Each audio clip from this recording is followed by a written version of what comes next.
The Ice family had already finished dinner by the time she arrived at her parents' 30th anniversary celebration. Her mother handed her a $1,500 bill, and her sister said, "You're our ATM." Everyone laughed, but Ice tore up the bill and left. 3 months later, the bank called her. Ice was 28 years old. She worked at a tech company downtown, and yeah, she made decent money. Her family consisted of her parents, who had been married for 30 years now, and her younger sister, Olive, who was 24. They had always been close, or at least Ice thought they were.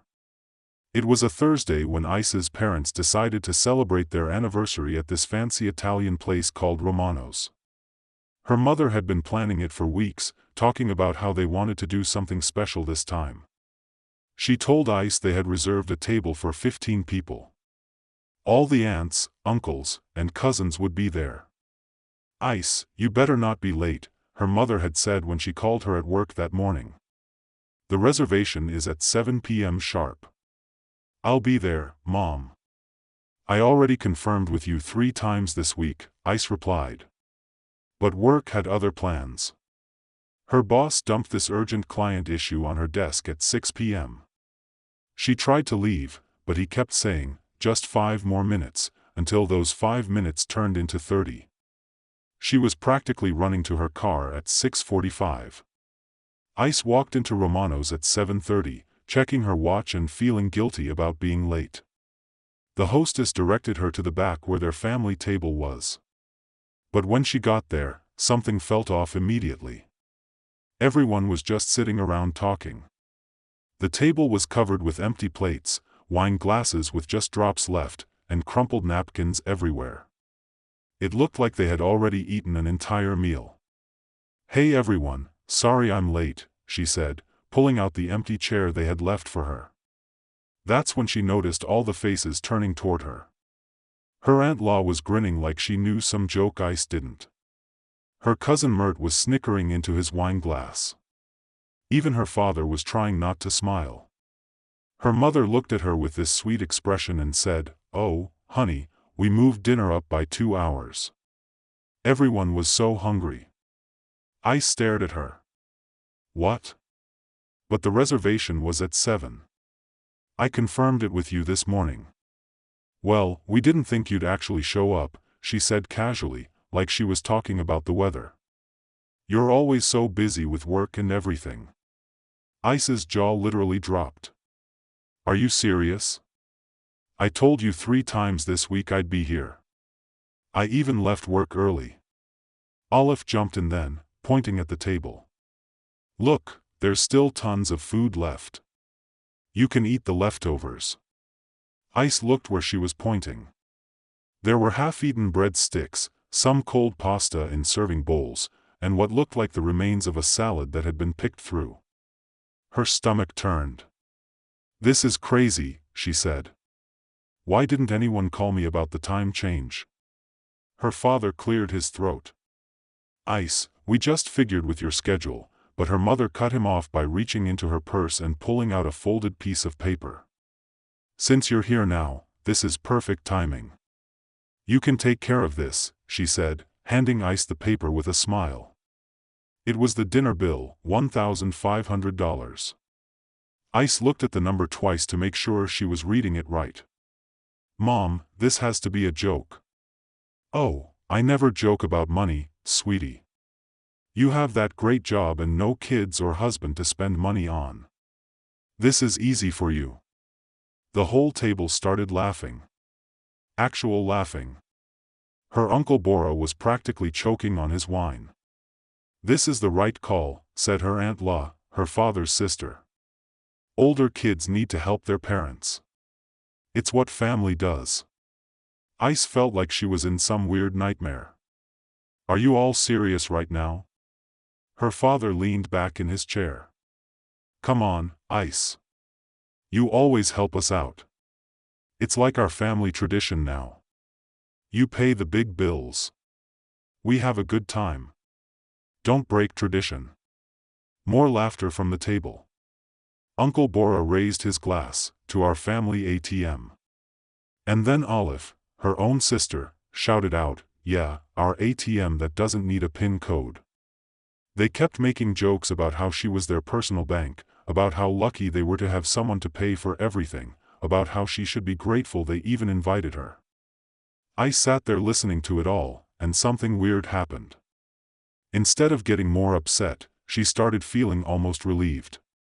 Like, finally, she was hearing what they really thought about her. Sure, they were drunk, and their filters were off, but drunk people tell the truth, right? Ice looked down at the bill in her hands, $1,500 for a dinner she didn't even get to eat at a celebration they moved without telling her. Then she did something she had never done before in her life. She tore the bill in half, then in half again and again. "Happy holidays to everyone," she said, standing up and dropping the pieces on the table like confetti. The laughter stopped real quick. She grabbed her purse and walked toward the exit. Behind her, she could hear her mother calling her name, but she didn't turn around. She just kept walking.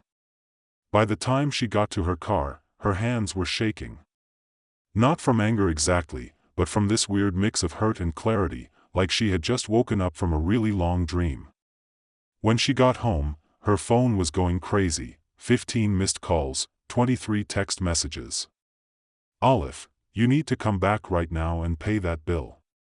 "Mother, Ice, this is embarrassing. Get back here." "Father, your mother is crying. Fix this." More texts kept coming in, all demanding she come back and pay, all acting like she was the one who had done something wrong. She turned her phone to silent and went to bed, but she couldn't sleep. She just kept thinking about everything that had happened. And the more she thought about it, the more she realized this wasn't just about tonight. She had been paying her mother and father's house bills for 2 years now, their mortgage, their utilities, their car payments. She had been covering Olive's rent since she graduated college 6 months ago. Olive made money at her new job, but apparently, it all went to clothes and going out. Ice had been supporting all of them, and they had just told her exactly what they thought of her for it. She woke up the next morning feeling like she had been hit by a truck. Her phone was still buzzing with messages and missed calls from the night before. She grabbed it off her nightstand and scrolled through the notifications. 47 missed calls, 62 text messages. The messages were all variations of the same thing: "Come back and pay. You embarrassed us. This is your responsibility." She deleted them all without reading most of them. She was making coffee when her phone buzzed with a Venmo notification, a payment request from her mother for $1,500. The note said, "30th anniversary dinner gift." She actually laughed out loud. A gift? They wanted her to pay for a dinner she didn't eat and call it a gift to them. She opened the Venmo app and hit the decline button. It felt amazing. 15 minutes later, her phone rang. Her mother's name flashed on the screen. For a second, she thought about letting it go to voicemail, but something made her answer. "What the hell is wrong with you?" her mother screamed before Ice could even say hello. "Have you completely lost your mind? You embarrassed your father and me last night. We couldn't even look our family in the eye after you pulled that stunt." Ice poured her coffee and sat down at her kitchen table. "What stunt? Not paying for a dinner I wasn't invited to eat?" "You were invited. We just moved the time up because people were hungry. And we all decided at the family meeting that you would handle the bill." "What family meeting? When was I invited to that?" "It doesn't matter. Everyone knows you can afford it. You make more money than any of us. This is what family does, Ice." She took a sip of her coffee. It was weird how calm she felt. "No, Mom. This is what you've been making me do, but I'm done being your ATM, done paying for everything while you all spend your own money on whatever you want. I'm not your financial sponsor anymore." There was silence on the other end for a few seconds. Then her mother's voice got softer, like she was talking to a child having a tantrum. "Honey, you don't mean that. Look, I know you got your feelings hurt last night. Everyone was drinking and joking around. You know how family gatherings get. We didn't mean anything by it. You're being way too sensitive about this. Too sensitive? You moved my parents' anniversary dinner without telling me, expected me to pay for everyone's meal, and then made jokes about using me for money, and I'm being too sensitive? Ice, stop being dramatic. Just transfer the money, and we can forget this whole thing happened. She hung up on her. Within 5 minutes, her mother was calling back. Ice declined the call and blocked her number. Then she blocked her father's number, then Olive's, but they didn't give up. Unknown numbers started calling her every 10 minutes. As soon as she heard one of their voices, she would hang up and block that number, too. She must have blocked 8 different numbers that morning. Then her Aunt La called from her phone. Ice almost didn't answer, but she was curious what she would say. Ice, it's Aunt La. Look, I was there last night. Maybe things got a little out of hand, but that's no reason to cut off your whole family. Aunt La, let me ask you something. How much money have you given my parents in the last year? How much of your money have you spent on their bills, their mortgage, their car payments? Silence. That's what I thought, but somehow it's normal for me to do it, right? Because I make good money and don't have kids. Ice, you're successful. It's natural that you'd want to help your family. Help is different from being used. Tell my parents and Olive to stop trying to contact me. I'm done with all of this. She hung up and blocked her number, too. The calls stopped after that. The house got quiet in a way it hadn't been in years. No one demanding money. No one asking her to cover bills. No one making her feel guilty for having a decent job. She spent the weekend cleaning her apartment, something she hadn't had time for in months, because she was always dealing with some family financial crisis. She went grocery shopping without worrying about having enough money left over for someone else's rent. She even bought herself a nice bottle of wine. By Sunday night, she realized something. She felt lighter than she had in years, like she had been carrying this huge weight around and finally put it down. She thought about all the money she had given them over the years, the house payments when her father was between jobs for 6 months, the car repair bills, Olive's college expenses, even though she had student loans, her apartment deposit, and first month's rent. The vacation they took to Florida last year that Ice funded but wasn't invited on. Thousands and thousands of dollars, money she could have saved or used for her own life, money she gave because she thought that's what families do for each other. But when was the last time they had helped her with anything? When she was sick with the flu last year, did anyone bring her soup or medicine? When she was working 70-hour weeks on that big project, did anyone ask if she needed anything? The answer was no. Because in their minds, she existed to give, not to receive. She was successful, so she didn't need help. She didn't have kids, so she didn't deserve sympathy. She made good money, so she owed them. Monday morning, she woke up without any missed calls or angry texts. It was the first peaceful morning she had had in years. 3 months passed like that, 3 months of quiet, 3 months of keeping her money for herself, 3 months of not being anyone's personal bank. Her savings account grew bigger than it had ever been. She was actually putting money away for the first time since college. She bought new furniture for her apartment. She took a weekend trip to the mountains just because she wanted to. She was finally living her own life instead of funding everyone else's. 3 months of silence ended with a phone call from Chase Bank on a Tuesday morning. She was getting ready for work when her phone rang with an unknown number. Miss Ice Mose, this is Jessica from Chase Bank's Collections Department. I'm calling about your overdue credit card account ending in 4792. You're currently 2 months behind on payments. She stopped brushing her teeth. I'm sorry, what? I don't have a Chase credit card. According to our records, you applied for a Chase Freedom card 2 months ago. The account shows a balance of $20,847, and you've missed your last 2 minimum payments. Her heart started racing. That's impossible. I never applied for any credit card with Chase. This has to be a mistake. Let me verify some information with you. The application shows an email address that was used for the account setup. The bank employee named the email address, and Ice's stomach dropped. She recognized it immediately. It was Olive's email address. That's not my email. That email belongs to my sister. There was typing on the other end. I see. Well, the application shows that email address along with your social security number and home address.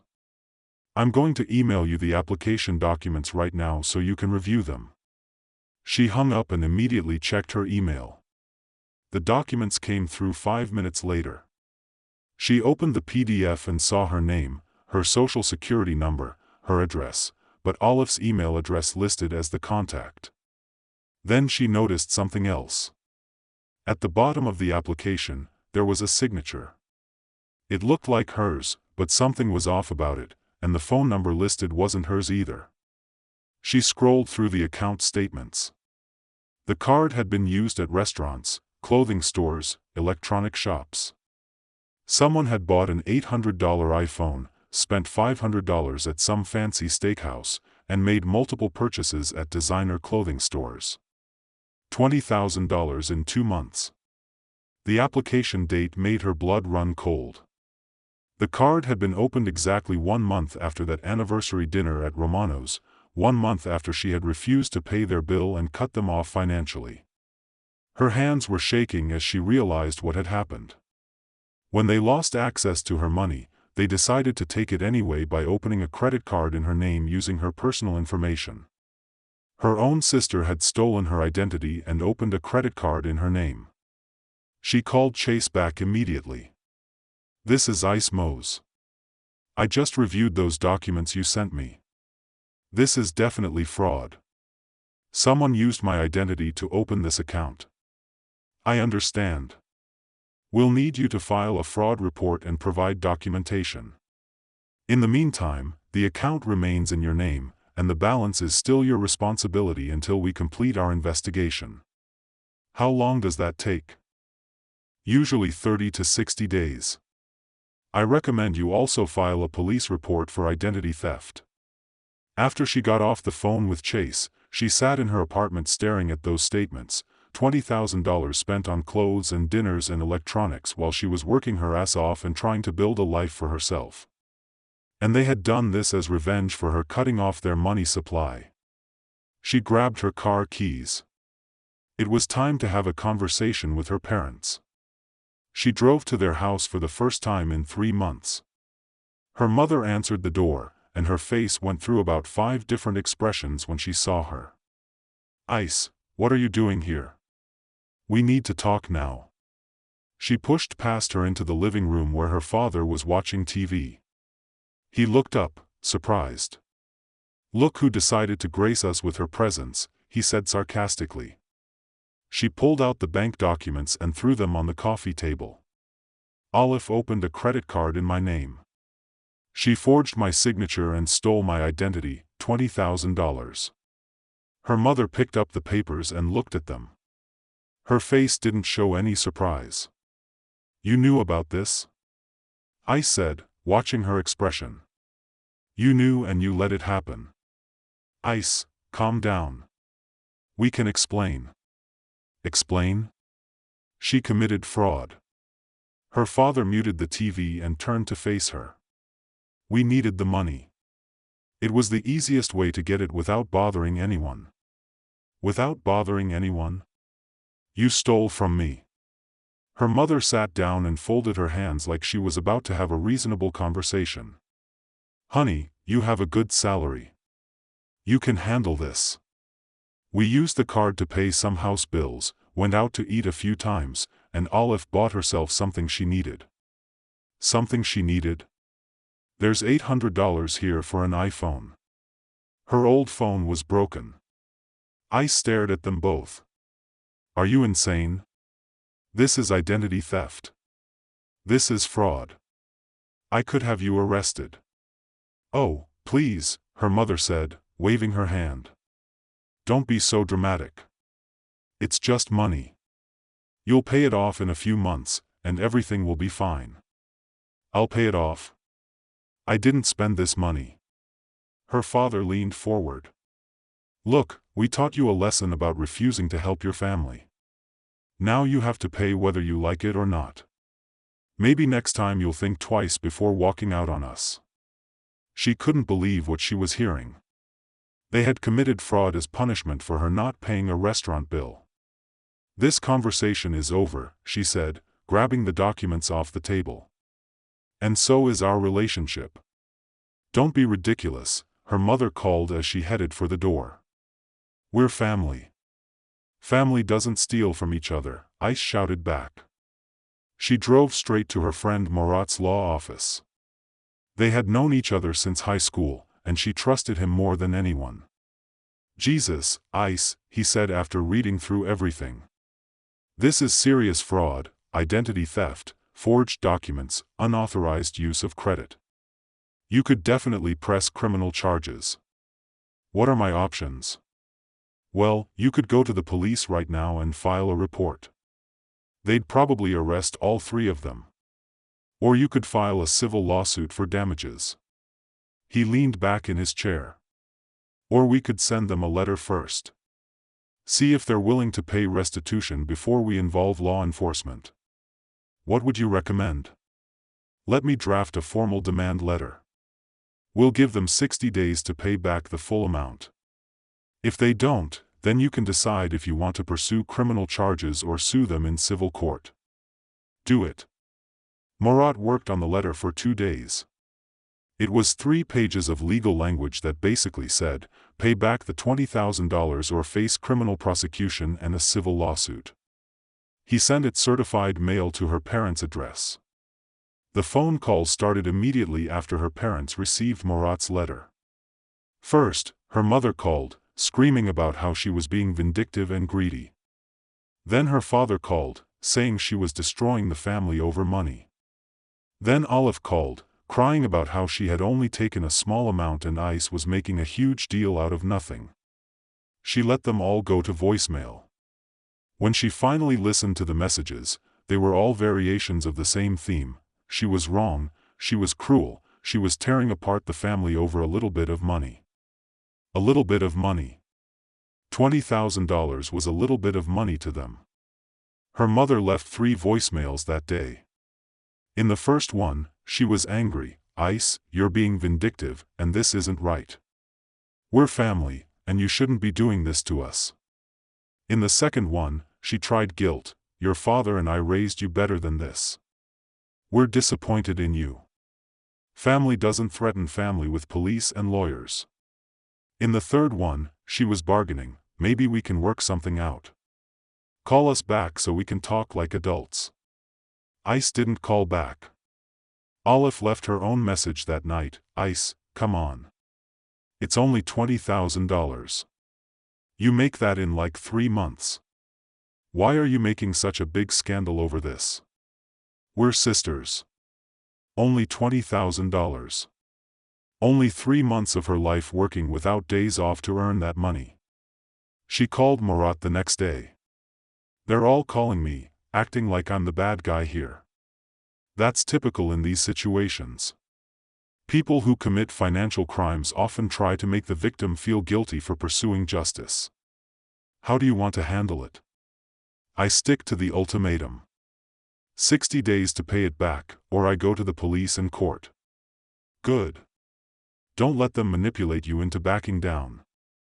For the next week, they kept trying different phone numbers to reach her. When she answered one by accident, it was her Uncle Bora. Ice, your parents are really upset. Maybe you should reconsider this whole lawyer thing. Uncle Bora, they stole $20,000 from me. They committed fraud. But they're your family. Families work these things out without getting lawyers involved. Would you give your family $20,000 if they stole it from you? He got quiet. That's different. How is it different? Well, you don't have kids or a husband. You have more disposable income. She hung up on him. The calls kept coming for about 2 weeks. Different relatives trying to convince her to drop the legal action, all of them using the same arguments. She was successful, so she should just let it go. Family doesn't involve lawyers. She was being too harsh. None of them offered to help pay back the money they thought was so insignificant. Then the calls stopped completely. On day 58 of the 60-day deadline, she got a notification on her phone, a Venmo transfer for $20,000 from her father. She stared at the screen. They had actually done it. They had paid her back. She immediately called Chase Bank and paid off the entire credit card balance. Then she had them close the account permanently. She never found out where her parents got the money. Her best guess was they took out a loan or borrowed from someone else. She didn't really care. It wasn't her problem anymore. After that, there was complete silence, no phone calls, no text messages, no surprise visits. For the first time in her adult life, her family left her alone. Months passed. She saved more money than she ever had before. She took a vacation to Europe by herself. She bought a new car. She started investing in retirement accounts. For the first time, her money was actually hers. Then, right before Thanksgiving, she got an email from Olive. The subject line said, "Family dinner invitation." "Hey, Ice," it said. "We're having Thanksgiving at Mom and Dad's house this year. It's going to be just like when we were kids. We're even doing a pirate theme. Hope you can make it. Love, Olive." She read it twice and then started laughing.